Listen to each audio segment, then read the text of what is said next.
Montre comment réparer une fissure pour éviter qu'elle revienne dans le temps. Première étape, on vient la gratter correctement. Vaut mieux gratter beaucoup plus que pas assez. Donc on ouvre correctement la fissure.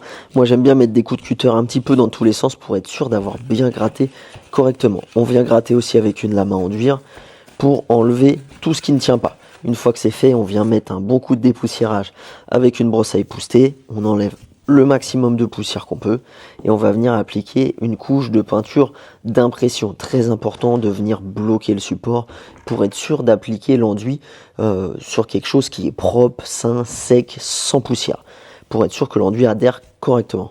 Préparer de l'enduit, un enduit de rebouchage fibré, très important.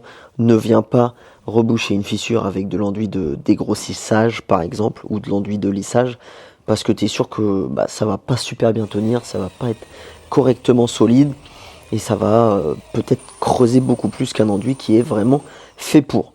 Donc on insiste bien, on rentre bien tout l'enduit au maximum dans toute la fissure. On n'hésite pas à en mettre généreusement pour être sûr que il y en ait assez. Et ensuite, soit tu attends que ça sèche et tu viens poser une bande papier. Moi, je viens appliquer une bande fibre, une bande en fibre qui fait 85 grammes au mètre carré. C'est la Fibata Plaster Grid. C'est vendu en rouleau d'1 mètre de large. Je viens découper des petits morceaux dedans et ensuite je la pose, je réenduis par-dessus.